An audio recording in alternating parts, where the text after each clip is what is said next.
On se retrouve dans ce nouveau numéro de Camis Campus Impact Story, émission bi mettre en lumière tous les étudiants inspirants qui allient études, leadership et entrepreneuriat. Tey nag suñu invité bi di étudiante à l'ISM de Dakar et entrepreneuse en même temps. Waxtaan bi nag pour mu mën a neex dama koy bàyyi mu présenter boppam. Yaay ñoo ngi lay dalal ci plateau wu Camis ma bàyyi la nga présenter wu devant nos internautes nga waxaale ñu sa tur. Merci beaucoup pour l'invitation, Alice. Salam alaikum wa rahmatullah. Bon, je m'appelle Yaye Fall Diakhaté, étudiante en deuxième année de sciences politiques et relations internationales à l'ISM et fondatrice de la marque Fleur Protéine. Merci beaucoup Yaye ñu ngi lay dalal encore une fois ci plateau Camis di la wax ni plateau bi sa plateau la.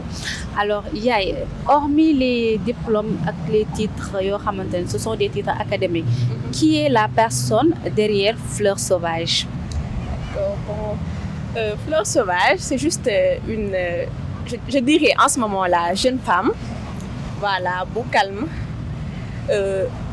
bëgg famille wam, voilà, bëgg partager des moments avec ses proches et tout. Voilà, une fille très calme de nature, soo la miinul mooy loolu. Voilà, donc jàng naa bi jàng jotee comme tout le monde et tout. Voilà, à part ça, je suis trop casanière, je vis en famille. Il y a d'autres. D'accord.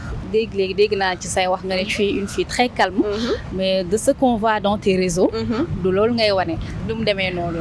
Bon, c'est très normal parce que je peux dire que ñu bëri sax di ko ñu bëri dañuy confondre ñaari personnalité yooyu noonu. Même parfois dañ may wax waaye comme ni ngay doxalee ci réseau yi. Benn jour suñ la bëggee jël stage du gis ta page ñu bëri dañuy confondre parce que en dehors de réseau yi Yaye Fall la si biir réseau yi Fleur Sauvage la koo xamante ne day marketing day ambiance jaayaale ay produits am te instant bi toll nañ foo xamante ne il faut que tu te montres pour ñi mën a am benn confiance mën a jënd say produits exact. mu nekk benn explication yoo xam ne leer na ci bopp ñëpp. Je pense bien voilà.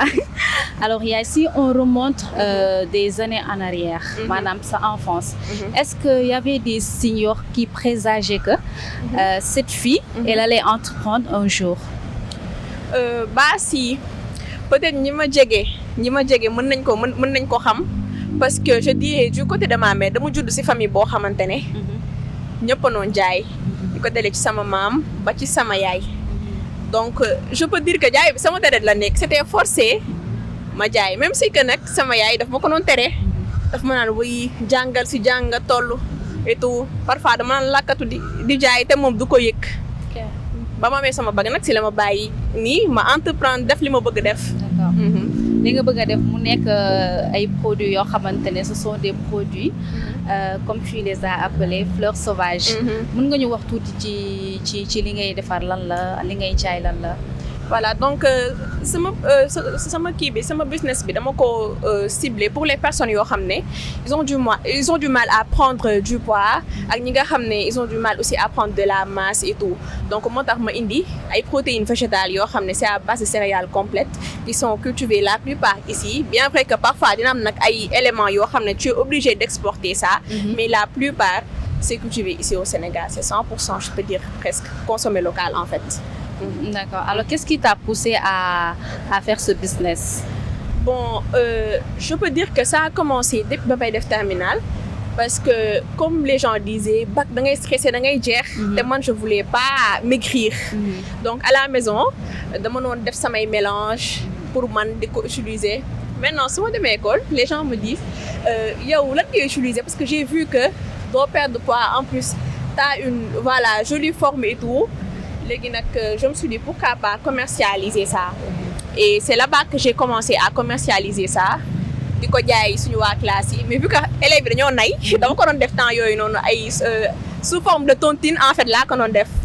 Voilà ku teggi am sa sachet céréales et tout temps yooyu noonu laa ko doon wooyee parce que amoo woon benn maîtrise bi voilà si domaine bi. C'est ça en quelque sorte.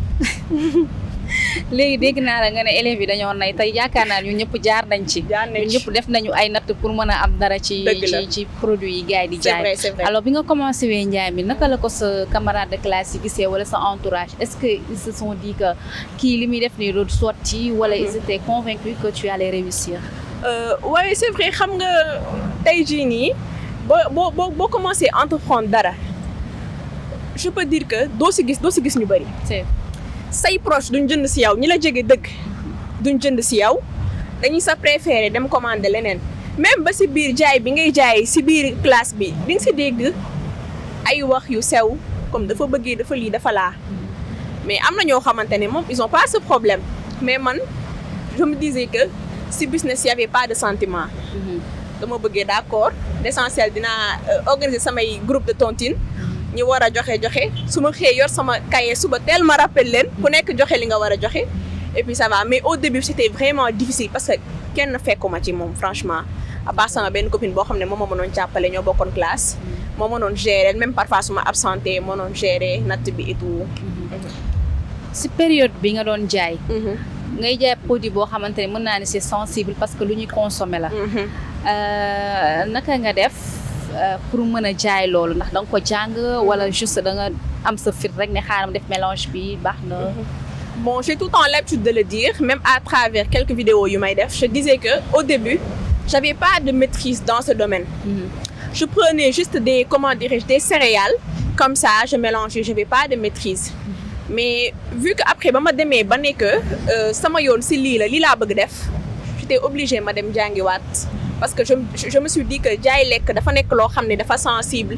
Conservation bi loo xam ne en plus dafay dem si biiru nit. Fallait que ma dem voilà jàng am maîtrise si lépp nag si lépp loo xam ne rek jaay protéine da koy laaj. ma dem ma jàngi ko pour mën a ñëw commercialiser ko. D'accord kon ce qui donc tu confirmes que ni def nga formation. agroalimentaire. Si def na formation en agroalimentaire. Plus précisément transformation des produits locaux. J'ai fait 2 ans de formation. D'ailleurs j'ai eu mon diplôme en mois de novembre bi passé. C'est super félicitations. Merci. di la ñaanal yeneen ak yeneen dopp ci bitik yi gën a rëy. alors bu ñu continuer ci lancé boobu noonu yaay. ci sa biographie ñu remarqué que ni da nga doon jaay ay produits importés avant ngay commencer di jaay li nga xamante ni yow yaa koy defar sa bopp. Comment ça s'est passé pendant période boobu noonu. ak sa clientèle yi attentes yi ñu ci bëggoon na am nañ ko. ba ma amee sama bac automatiquement.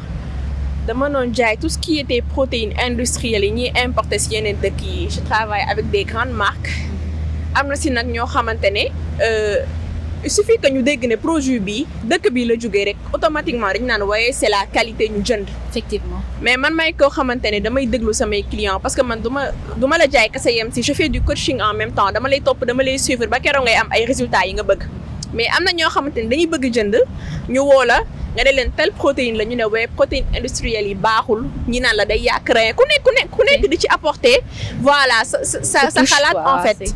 Voilà maintenant je me suis dit pourquoi pas parce que la plupart bu ñu la wooyee dañ lay wax que man naturel laa bëgg utiliser loo xam ne c'est naturel. Maintenant je me suis dit avant de commencer à vendre les protéines ma lancer benn sondage def benn questionnaire boo xam ne les gens vont répondre c'est-à-dire jox nit ñi ñu tester protéines végétales yi avant koy commercialiser. Et après ça ba ñu ñuy tester protéines végétales yi je peux dire que retour yi ma si am moo ëpp que protéines industrielles yi ma doon jaay. Je vendais des protéines en poudre, en liquide, etc. Maintenant après par la suite c'est la ne pourquoi pas dem jàngi lii pour mën ko mettre sur le marché vu que intéressé na nit ñi en fait. Voilà. Alors déclic bi nan la ñëwee. Le fait que nga ne naa bàyyi importé bi may jaay. ma defar sama propre transformation. teg ko ci marché bi jaay ko. déclic bi fan la jógee en fait ndax dafa am benn kenn ku commentaire wala mu jox la ne la pourquoi pas nga defaral sa bopp wala yow yaa ko xalaatal sa bopp ne avant may jël yeneen produit di ko kii. man jàng naa ko mën naa ko naa defaral sama bopp. Bon ni mu ñëwee nag bëri na parce que comme je disais dama doon recevoir ay appels yu bëri ñu bëgg a commander mais dañ may laaj est-ce que produit bi xale mën na ko jël.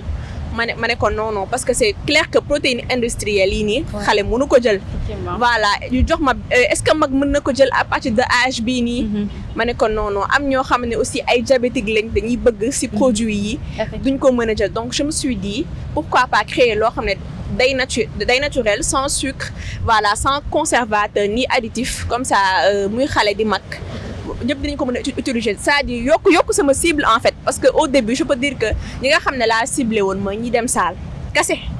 te la plupart fii dëkk bi ñu fi def sport bëriwul en plus jigéen ñi ñooy gën a bëgg commander ci produit te ñoom duñu def sport donc c'était obligé voilà ma xoolaat beneen alternative moo tax ma bàyyi li may importer après indi protéine végétale yi. Alors, je rappelle que vous êtes dans Camis, suñu invité du jour di Yaye Fall Diakhaté, di étudiante à l'ISM de Dakar et entrepreneuse, je dirais plus, fondatrice de Fleurs Sauvages. Alors, Yaye Fall, yaa ngi jàng ISM di fa jàng li nga xamante ne mooy les sciences politiques et relations internationales. Études yi ngay def noonu yooyu, en quoi ce cursus t'aide dans ton business actuellement? Bah, ça m'a beaucoup aidé parce qu'au début, je savais pas comment gérer mon business, comment gérer mon argent.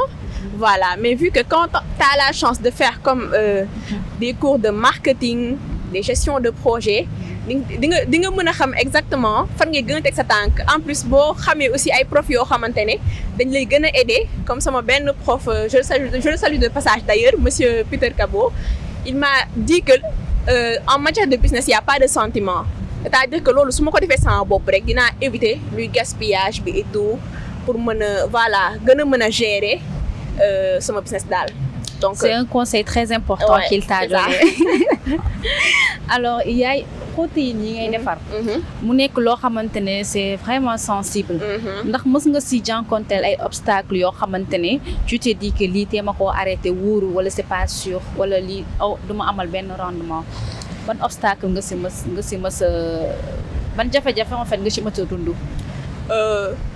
Je dirais nag alhamdulilah parce que amaguma si benn problème wala benn client woo ma am benn insatisfaction et tout mais mës naa si am benn kii ni benn retour. Voilà donc parce que d'habitude man c'est au fur et à mesure que j'ai pu améliorer mes produits parce que am na ñoo xamante ne ils sont sensibles au sucre am na ñoo xam ne ils sont intolérants au lactose. Maintenant femme bi elle était intolérante au lactose te moom xamu ko. te produit bu mu jël voilà il y avait du lactose en fait mu jël ko elle avait une diarrhée. Donc par la suite laa ko ne est-ce que da nga intolérante au lactose et tout mu ne ma elle ne sait pas et ba mu demee hôpital c'est ñu ko ne carrément qu'elle est intolérante au lactose ma ne ko kon waroo woon jël produit donc c'est après sax dama arrêté carrément def lactose ci sama produit yëpp vu que y a des personnes qui ne connaissent pas moo tax produit y a pas de lait y a pas de sucre. Voilà pour bañ a am problème mais à part ça moom je n'ai jamais eu de retour négatif. D'accord alors tu disais tout de suite que mosoo am retour négatif mais ban retour bu positif nga mos a am boo xamante ne ça t'a vraiment fait plaisir et ça t'a boosté voilà gën a rebooster à ce que nga continuer li nga xamante ne yaa ngi koy jaay. waaw bëri na parce que day am ñu may message pour ma wax di ma wax que dañoo am complexe par rapport à leur corps muy jigéen ñi xam nga jigéen ñi moom la plupart ñooy gën a am complexe. Mais bi ma ci gën a marqué mooy benn xale bu góor boo xam ne il avait du poids mais moom masse la bëggoon et tout il a commencé à partir à la salle mais il ne voyait pas des résultats. D'ailleurs moom moo déplacé wu ñëw ba sama kër pour jënd ci affaire yi et tout donc si laa ko defaral coaching expliqué waale ko nan la war a utiliser produits yi supplément yi mu ci war a mën a boole wax ko mu changer alimentation ba il s'est transformé de ouf en fait. Voilà, j'étais tellement choquée. Bah, je n'ai pas l'habitude de publier des retours, mais son retour de mon Google automatiquement. Lui, mon résultat, ça m'a choqué de ouf. Mu nekk satisfaction boo xamante ne doo ko mës a fàtte. doo ko mës a fàtte. Franchement. Alors, on voit bien que Fleurs Sauvages mi ngi dox. Alors, d'ici 5 ans, fan nga koy gis sa entreprise? waaw maa ngi koy gis fu sori parce que tey jii nii bëgguñu limité wu rek ci benn produit. Comme niñ ko waxee fii nii on a plein de produits yoo xamante ne ñi ngi fii nii yoo xam ne c'est rempli de protéines rempli de calories rempli de fibres voilà donc ñi ngi ñaan yàlla créé waat yeneen produits yoo xamante ne tey jii tranche d'âge yëpp dañ ko mën a utiliser parce que bëgguñu focaliser wu juste ci benn tranche d'âge wala ñoo xamante ne il veut du poids ou de la masse am na ñoo xamante ne seen objectif du poids du masse juste pour avoir de l'énergie pendant le sport te ñoo ngi ci voilà donc d'ici 5 ans daal bëgg nañu am laboratoire di exporter sa fleur protéine ci yeneen dëkk yi inchallah. Macha allah inchallah yàlla dina ko def. amiin alors ban conseil ngay jox jeunes étudiants yi nga xamante ne bëgg nañu entreprendre mais dañuy am ay arrière pensée wala dañuy am hésitation di xalaat. Bon dama leen di wax n'hésitez pas parce que vous pouvez parfaitement allier études et business. Ça va en fait ensemble. Donc bu leen xalaat et aussi croyez en vous te xam ne li ngeen bëgg ci seen bopp yéen rek yéen ko mën a defal seen bopp tey jii nit mën na la may million mais yow li nga mën a defal sa bopp keneen mënu la ko defaral en fait say besoin yi nga am yow rek yaa ko mën a defal sa bopp donc am leen esprit boobu soyez créatif lu nekk seen xel teg leen ko te xam ne mën na dem ça peut marcher du jour au lendemain man je vous encourage franchement. Machallah, ça peut marcher comme ça peut ne pas marcher mais il faut toujours être optimiste dans la vie. Exactement. yaa ko wax léegi. yaay xam naa ne moom émission bi moom ça tire à sa fin. et dama lay bàyyi nga wax sa dernier mot suñu mbokk internet yi ñuy seetaan. Bon, déjà, c'était un plaisir de participer à votre émission. Merci beaucoup, Kontana. Vous êtes très adorable. Merci. Donc, maa ngi nuyu ñëpp. Waaw, di remercier sama yaay. Voilà, mënu ma ko ñàkk bañ a remercier parce que tey jii bu Fleur Petit njëkk see fii moom moo tax. Ndax moo génnee xaalis bari financé ko. Dëgg la. Donc, maa ngi koy def un gros bisou. Machallah. Voilà, je t'aime. Merci beaucoup Yaye Fall Diakhaté d'avoir partagé ton histoire avec nous. Merci aussi si temps bi ñu accordé, c'était pas évident encore une fois. Alors c'était une histoire inspirante tout en espérant que ñu bari dinañ ci jëlee jàngat goo xamante ne dina leen amal njëriñ. Alors on se donne juste rendez-vous très prochainement pour une autre émission de Kamis. Kamis, parce que les leaders ne naissent pas visibles, ils deviennent incontournables.